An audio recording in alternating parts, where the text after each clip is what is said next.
And we're on. This is the great classic rock debate. I'm Kenny. I'm Paul with 0 qualifications. And I'm Steve. And we talk anything and everything classic rock. We try to keep it interesting. We try to have fun. 2/3 of us are older guys, so we sort of harken back to the old days sometimes. Steve's chasing us, but he's not there yet. And if you happen to be watching, please like, comment, and subscribe. We will love you for that. Okay, so we always try to start the show if we've seen any sort of any news pertaining to classic rockers, especially from the old days, especially if somebody has passed away. Now, do you guys know who Eric Carmen is? Of course. Okay, yeah. I assume that you do, but it's not a name you hear much anymore. So he had an enormous solo hit in the 70s, All by Myself, which is one of the most depressing songs ever recorded. Okay, it's a big hit, very depressing. He had a bigger hit in the 80s, Hungry Eyes, which is from the movie Dirty Dancing. But a lot of people hear his name and they don't realize he was in a band in the early 70s called the Raspberries. And they were kind of known as a power pop. I'm not even sure exactly what that term means, power pop, because some power pop bands like Cheap Trick, we sort of think of as also classic rock, but then other ones we don't, you know? So I don't know. And the Raspberries have a couple of songs that if they played it on a classic rock station would not offend me, but I don't think they usually do. So anyway, I thought they were a decent band. His solo stuff was much more pop and soft rock type of thing, whatever. But he was obviously a talented guy. And I saw that he passed away last week. So I just wanted to put that out there. If you guys have any thoughts or comments on Eric Carmen, please offer. You know, I only know one person that would give somebody the raspberry, and that's Lone Star. It's a Spaceballs reference. Oh. I did not know that he had passed away, so this is news to me. And growing up, I hated that song, and I still do, from Dirty Dancing.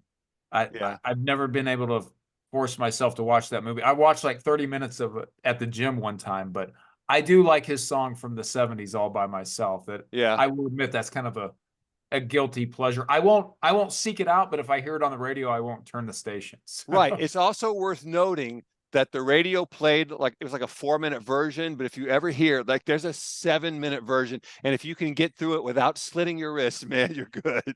You're good. So depressing, but great song and has stood the test of time, you know.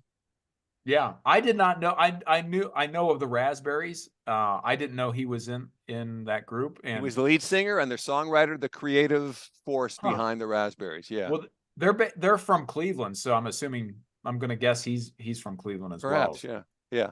Okay, Paul, you had some sort of concert news or something? Well, yeah, no, I saw last Saturday night at the Ryman, famous historical place in Nashville. I saw Living Colour open up for Extreme. So you had two of the best rock guitarists on the earth. Right. And Vernon Reid and Nuno Bettencourt. Right. And that dude, he's got to be, I think he's your age, Kenny. Yeah, that's about right. He put on a show. I mean, my God. And every about 4 or 5, that day evidently was Eddie Van Halen's birthday. So everyone was just started going, Eddie, and like King Edward, that's what he calls Eddie Van Halen. So he's like, all hail King. And so they played like 25 songs, let's say, 25 songs. And every other song, he would play like a 1.5-minute shred of Eddie Van Halen's riffs. And I'm like, cool. Oh my God, it was amazing. It was great. So if you get a chance to see Extreme, go Living Colour. I saw them open up for Rolling Stones in 1988 Steel Wheels tour in Miami, Orange Bowl. Then I saw them headline and King's X open up for them. Living Colour is a great band out there. Yeah. And Extreme, I saw them, and I was at the time I had those two little, songs. I'm like, I already know, right? And I'm like, I don't know. But then my buddy said, you got to listen to this intro to He-Man Woman Hater, where he has a metronome on the full speed. It's like 64th, whatever it is. And he's playing faster than metronome can go. And you're like, oh my God. Anyway, so that's my report. Steve has a report about an upcoming concert. Yeah. So ELO, Jeff Lynne's ELO, he's going on his final tour because he's probably 74, 75. At least. I know he's coming to my part of the country. I looked to see if he's coming down to Florida. I didn't see any tour dates. Maybe he'll make it down there, but starting this summer and into fall. And so I'm gonna try and go. It's like $300. You know, I to get decent seats, you're probably looking at 500 to 1,000, but that's kind Oh of my gosh. normal prices anymore. But I love Jeff Lynne. Electric Light Orchestra is one of my top 5 bands of all time. He's one of my No argument favorite here. singers, obviously, as well. So just a huge fan of them, and I'm gonna hopefully get a chance to see him. I did see him when they went on their last tour about You 5 years did, ago. and I didn't get to do it. Great. Yeah. They put out a great set list. I mean, they play for 2.5, 3 hours, and they have a couple of Blu-rays out right now of concerts over the last 10 years. One's in Wembley Stadium, and I can't remember where the other one's at, but I encourage audience members to check it out if they're fans of ELO. So they put out just an awesome show. So I always liked them myself. And then this, I think we talked about this before. This is the Black and Blue 1979 80 Black Sabbath and Blue Oyster Cult, a joint concert, and you get to hear Dio sing all the Ozzy Black Sabbath songs. Pick this up; it's like $20. It's worth it. Anyway, and there's a giant cowbell too that they a giant one, very big, next to the Stonehenge monument. Yes. No. All right. It's well, men high. Sorry. Go ahead. that's okay. That's where I was just gonna say the Stonehenge monument from Spinal Tap is from Black Sabbath, from one of the Yeah. Okay. Right. Okay, I'm going to go ahead and lead into tonight's topic, and I think that ELO is a good place to lead in because ELO, by the time, I don't know when they recorded their first album. A lot of bands record an album or 2 or 3 before you've ever heard of them. So I don't know when ELO recorded their first album, but probably 73 or something like that. That sounds right. But Evil Woman, I think, was the song that really broke them through into the mainstream. And that's a song that you will still hear on classic rock to this day. So it's really stood the test of time. And I think it's a great song. Yeah. Right around the same time, probably slightly before, is when we first got exposed to the Doobie Brothers. And you guys know that my number one inspiration for doing this channel on YouTube is to piss and moan and complain about how horrible classic rock radio is. It's awful. So and I know that I'm serving no purpose, but it just gets me going. So not only do they play an awful, terrible mix of music, they're very repetitive, and it really bothers me that some of those early classic rock bands from the 60s or 70s, whatever, have sort of just been phased out. And I suspect that it's the demographics of it. If you're trying to appeal to the 25 to 49 demographic, which is, I guess, the largest spending group out there, then you don't want to play stuff that's too old because they weren't born yet, I guess. I don't know. And some of those people were dead. That too. Yes. Correct. So in other words, Paul, you and I get Steve's still in the demo, but you and I, we're too old for them to give a crap about what we want to hear. Yeah. Right. So I was about probably 13, early teen, when the Doobie Brothers first started getting played on the radio. Turns out they had already recorded 2 albums, and it was the 3rd album called The Captain and Me. That's the one that had 2 hits that got quite a bit of play: Long Train Running and China Grove. Okay, now let me sort of set the stage here.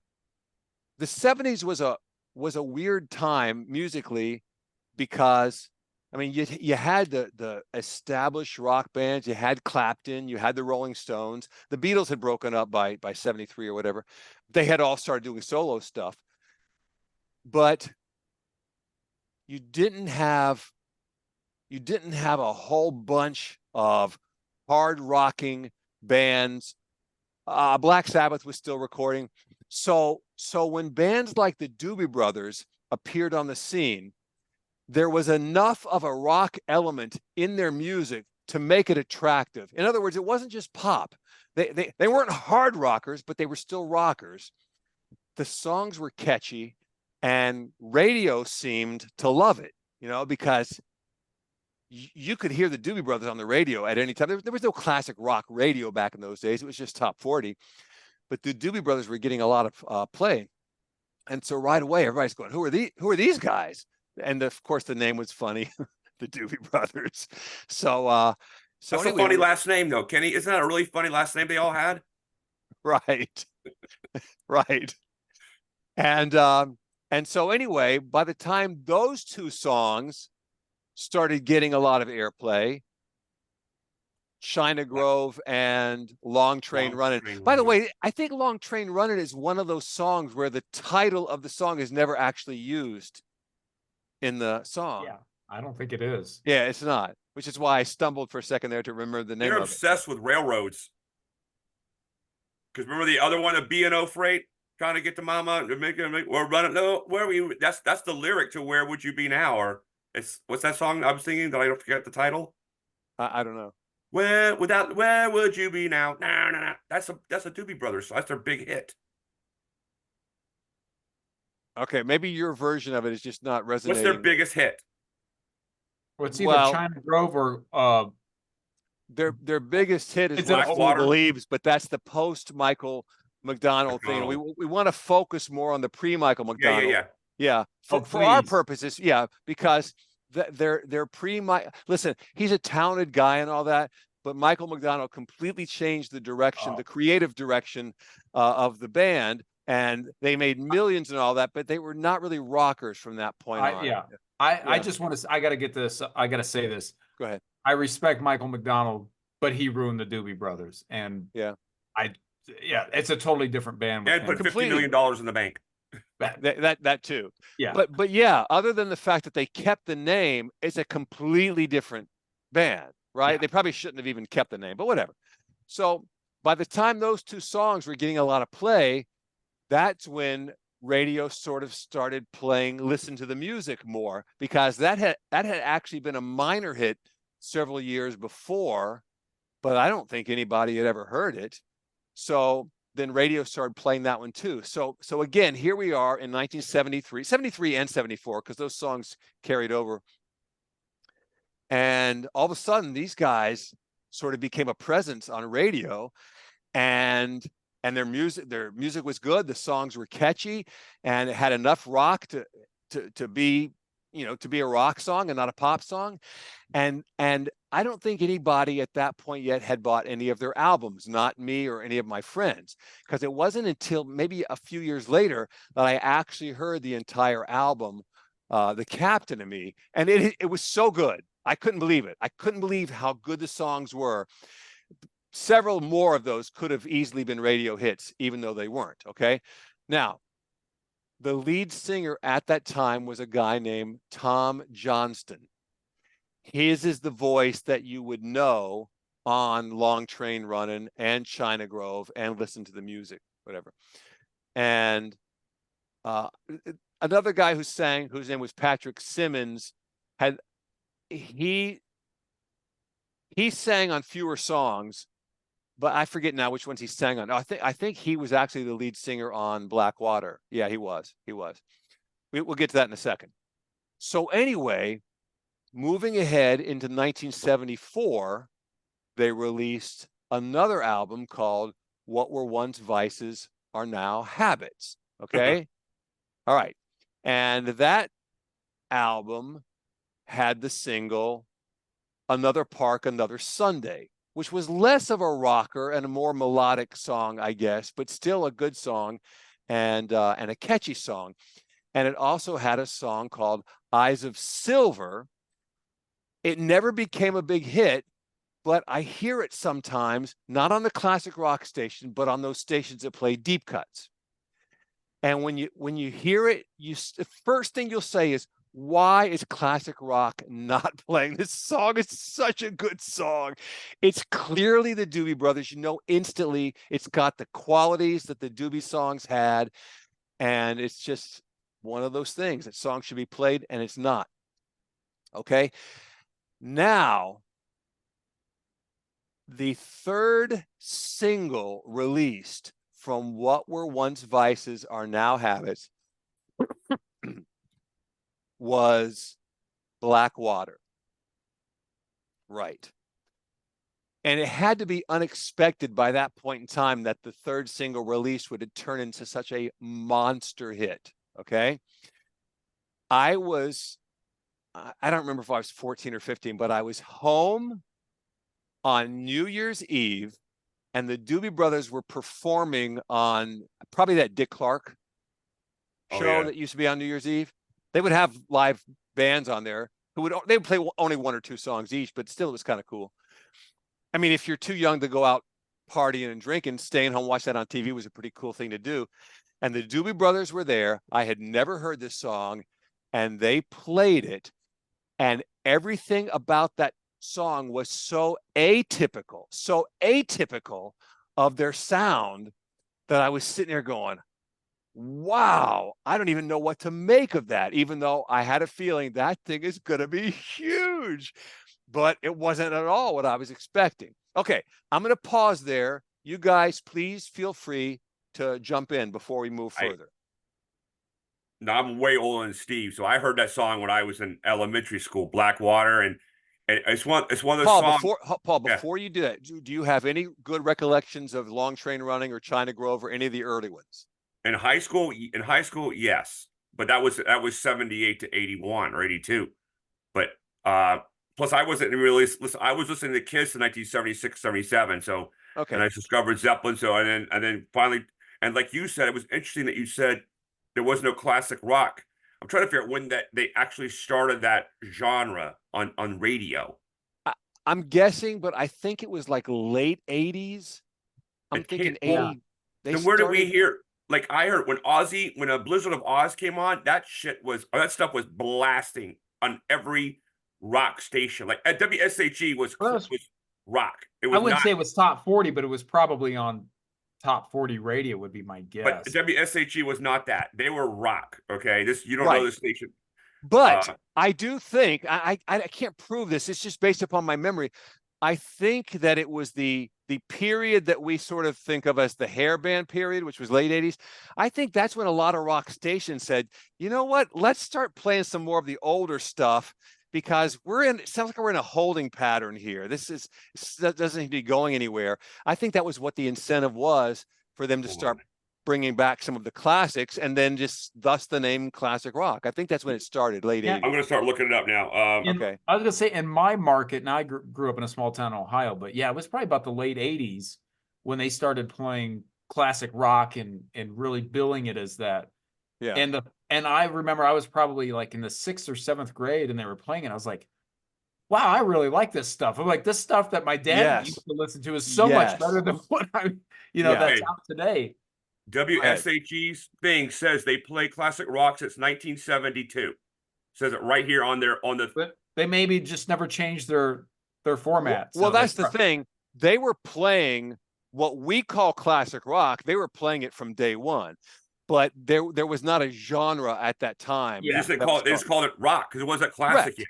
Correct. I think I remember the day that for me, though, when they started playing classic rock, it was when the Led Zeppelin, the box set came out. Oh, God. Not the complete studio recordings, but that was around 1989 or 1990. And that's when they started. That was kind of when I saw the advertisements on TV for that. And they were like, from legendary Jimmy Page. And I was like, who's Jimmy Page? And then I was like, oh, I just found God. So, right. Exactly. Right. But to get back on the Doobie Brothers, though, I do want to say Blackwater, that in high school, we used to sing that. Got some guys on the football team and we would just sing the acapella chorus of that. And whenever it would come on the radio. And I mean, that is still to this day one of the best songs ever written. And that's probably my favorite. It wasn't my introduction to the Doobie Brothers, but probably my favorite song. I mean, my mom and dad liked that song.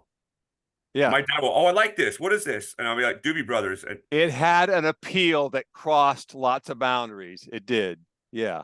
And of course, they're from California, and it sounded like it should have come out of the South in Louisiana or something.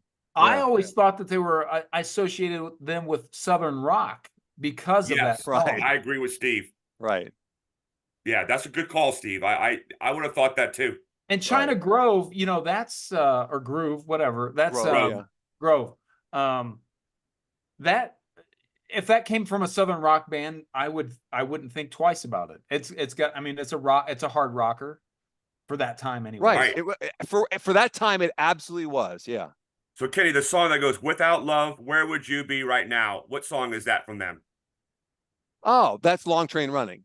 Okay, that's okay. Okay, Okay. never mind. Yeah, yeah. Okay, good. So when you gave me the lyrics that time, I got it right away. The first Yeah. time I didn't, but okay. Yeah, that's Long Train Running. Okay. Which I don't think they ever used the words Long Train Running in the song, but they use stuff that gives that imagery. But There are a lot of rock songs about trains. Yes. yeah. Well, I Rock think and Roll some. Train by AC/DC. Train Kept a Rolling. That comes from the blues, though, right? That's right. 'Cause Exactly, Train yes. Train by Blackfoot. Blackfoot. That's an old blues song. Right. Yeah. Right. And then and so is what Steve you just said a second ago. Train Kept a Rolling. Train Kept a Rolling. Yeah, Every Led band Zeppelin on Earth has covered that. it. Yeah. Yeah. What Yeah. about the ZZ Top Train? Hold it. They got a bus because Jesus left Chicago. Oh, yeah. Jesus is Just All Right by Me by the Doobies. That's too. the Doobie Brothers. Yeah, exactly. Great song. Yeah. And that's I don't know. That one was never a hit, but it got played later after they became more popular. That was also from their second album. Well, the name of that album is Toulouse Street. Jesus is Just All Right actually reached number 35, but I never heard it on the radio until after they had sort of established themselves. It looks like it's a cover. I looked up the guy who wrote it. I don't think they wrote it. I think they just covered it. You're but probably right. I think you're right. Okay. Yeah. Real quick, I just wanted to point out the number of rock songs with train in them. Just real quick. Rock and Roll Train, Train by Blackfoot, Night Train, Train Kept a Rolling, Long Train Running, Crazy Train, Locomotive Breath. It's a stretch. And then Love Train by the OJs. But there's a lot of songs. A lot. Yeah. Yeah. Okay. So anything further about Blackwater other than it was ubiquitous? I mean, you heard it everywhere. Everybody liked it. I want to say one thing. It's crazy to me that you heard that on Dick Clark. I haven't watched New Year's Rockin' Eve for decades, which is the countdown on New Year's Eve. Right. But I would be surprised if any of the bands they have on there over the last 20 years, if they make any songs that will stand the test of time, like the Doobie Brothers. So I couldn't agree more. Yeah. It's just amazing to me. I couldn't agree more. But just what made that so cool was that was like the debut. I mean, the song existed on the album, which had been released months earlier, but it had not gotten played on the radio yet. That was kind of like they were debuting that song to the world that night. And man, little did they know that was going to turn into such a monster. So and that was just a great song and a great time. Stuff being played on the radio then was just good stuff. Like I said, about 74. So that Michael McDonald guy, did he talk to Tom Scholes and just say, "Hey, we'll get that bank account bigger now. We're gonna slow it down"? I can't speak to his intentions with greed or whatever, but he definitely, when he joined the band, the first album. Okay, you know what? We're jumping ahead. Let's go to the next album after What Were Once Vices was called Stampede. And I think that Michael McDonald had joined the band on this album. And let me tell you why I think that. One of the songs that was released as a single from this album, Take Me in Your Arms, Rock Me, which was originally a Motown song from the 60s by, I forget who it's by, Tammy Terrell. Michael McDonald, he's made no secret of the fact that he was a Motown worshiper, I guess, growing up. He was heavily influenced by Motown. So it would make sense that they put a Motown song on there if he was now in the band. Otherwise, that's an odd choice for the Doobie Brothers. So that song reached number 11 on the charts, wasn't a big hit, and then there were really no other hits from that album. And then the next album, Taking It to the Streets. That song, the moment you hear it, you know instantly there's something different. He's doing the vocals, Michael McDonald. I think Tom Johnston had left the band at that point. Several years later, he did a solo album. It didn't really sell, but I think he was no longer with the band. So Michael McDonald is now doing the vocals, but the song itself is a departure from the sound that they had established in the first half of the 70s. You guys remember that song, Taking It to the Streets? Of course. Yeah. Yeah. I'm not a fan of the Michael McDonald Doobie Brothers. So right. Well, you know what? I'm going to say it like that. I'm going to try to be fair. I like a lot of those songs, but they're not classic rock. They're not, and classic rock doesn't play them either. They don't. So they're pop R&B type of things with a little bit of rock mixed in somewhere, but they're not rock songs. So it's the earlier Doobies that I think of as the classic rock, and that's what I miss when I'm not hearing it on the classic rock stations. Okay, so we'll wrap up our discussion of the Doobies with the album minute by minute, and we don't have to go deep into it or anything. However, it's worth noting that album was released in '79. It's worth noting that by 1979, the Doobies really hadn't had a big hit since Black Water, and probably were on the verge of either breaking up or perhaps losing their contract. So for them to hit with What a Fool Believes, that song has a very interesting story of how it came to be. Michael McDonald and Kenny Loggins wrote it together. We won't go into that, but for them to come back with a song that hit that big, it really reestablished their presence on radio and in the music universe in general, because they had become almost forgotten by that time. So anyway, it was a significant thing, even if looking back, it's not really classic rock. Okay, so fellas, we just got our warning. So, we'll take 2 or 3 more minutes here, and then we'll wrap things up. So anybody have any further commentary? Yeah, that album, Minute by Minute, the original title was called Getting Ready to Sell Out. With Michael Bolton. But see, let me tell you why I don't agree with that. If Michael McDonald had once been a rocker and then abandoned it, like Michael Bolton or Tom Scholz or whoever, if he had once been a rocker dude and then abandoned it and said, "Oh, I can make more money doing this other thing," I would agree he's a sellout. But I just think that was his sound all along. He had a troubled childhood because when Ronald kicked him out of the house, Right. Any future he had with the restaurant was done. So I have a Doobie Brothers kind of anecdote for movie buff fans here. Go ahead. The first time that I heard of the Doobie Brothers, I was a kid, was in the movie Romancing the Stones. Oh my God. So I don't know if you remember this, Paul, but and Kenny, there's a scene where the two, Michael Douglas and Kathleen Turner, are going through the jungle, and they find a plane that had crashed, and it was a drug plane. So they find all this marijuana in there, and there's a bunch of magazines, and he's going through, and he's like, "Oh man, the Doobie Brothers broke up." And it was like an old copy of Rolling Stone, and he's like, funny. "What year was this?" And that's funny. That's funny. The first time I had heard of the Doobie Brothers. So wow. I didn't see this and stuff. a couple of years later, I heard them on the radio. So I always Right. think back to that scene in Romancing. Well, listen, on that note, it's worth noting, and I didn't even know this until I was Googling them just prior to doing our show tonight. There's a handful of them that still tour. They got to be getting up there. They still tour, play small clubs, I guess, or whatever, and still have fun doing it. So the fact they're going on tour this year. Wow. I don't know if it's with Michael McDonald, but he's in and out. But the fact that Tom Johnston is a part of it, I'm going, wow, that's pretty awesome, because that's the dude who was the voice of the early Doobies when we were first, hearing them. So that's the guy who I would want to hear. Yeah, there are a lot of bands. There are a lot of bands who still tour today, that have no original members. Right. I saw Thin Lizzy opened up for somebody a couple of years ago. Wow. That's probably 10 years ago. Yeah. Or so, but I think they opened up for Judas Priest. Yeah, without Judas, Philip Lynott, they should not call themselves Thin Lizzy. Exactly. no, that's exactly right. Yeah, yeah. Paul, any last thoughts on the Doobies? No, I really, I had their greatest hits and I played the crap out of it. I'll tell you that. Yeah. When I was in high school and college, I played the crap.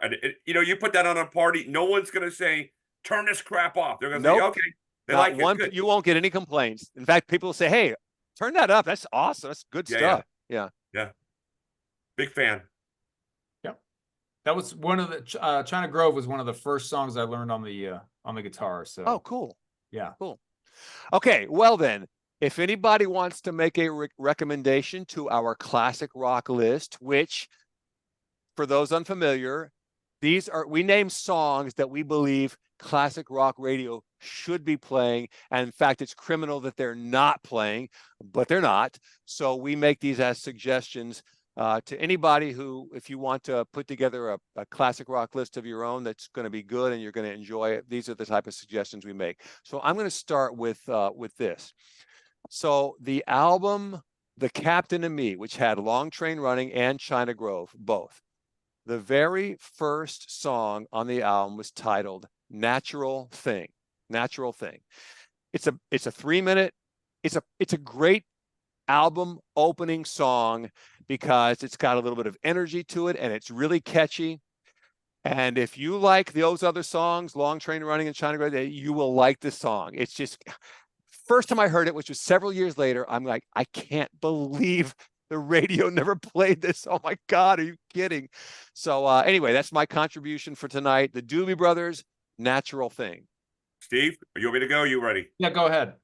Okay, I'm going to go back to Blue Oyster Cult album called Cultosaurus Erectus, a tremendous album. Yes. And the first song on this is called Black Blade. Yes. Guy who finds his sword that's indestructible, but the sword ends up taking him over and he can't get rid of it and he's haunted by it. Great song, great album. Right. Steve? Yeah, so this is actually a newer song, but but you hear me out here. So Slash, and I just texted it to you guys earlier today.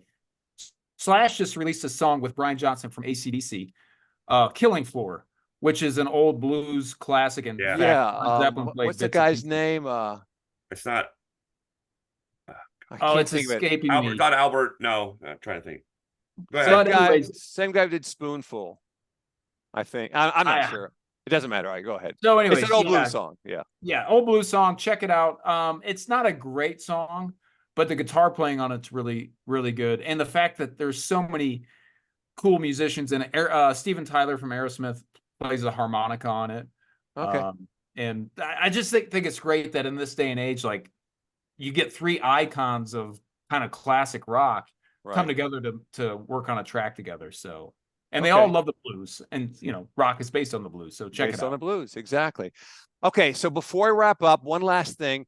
I was just pondering some thoughts today, and I thought this one was kind of cool. So you can smack me if it's not, but if there are songs that fit any of the following categories, classic rock songs, okay?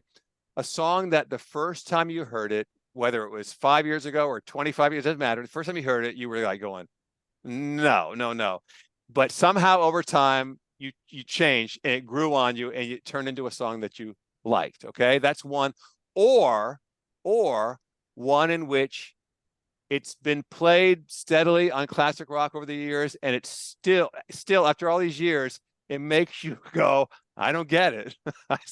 To this day, I still don't get why everybody loves this song so much. But, so those are just a couple of things that I was thinking about for future episodes.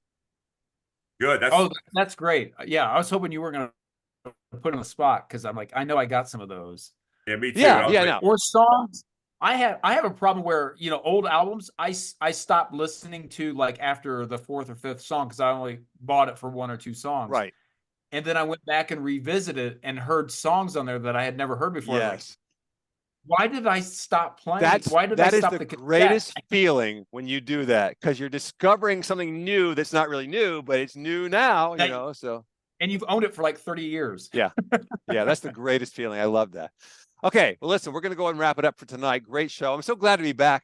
We've tried to be steady with this, but man, sometimes my schedule changes and going No, I go to Right. work now instead of working from home. I go to work now, and it makes everything more difficult. So, but I'm not complaining. Anyway, okay. So for now, that is we are the Great Classic Rock Debate. I'm Kenny. I'm Paul. I'm Steve. Yes, we thank you for watching. If you're watching, please like, comment, and subscribe. We'll love you for that. Until we meet again, we'll see you next time.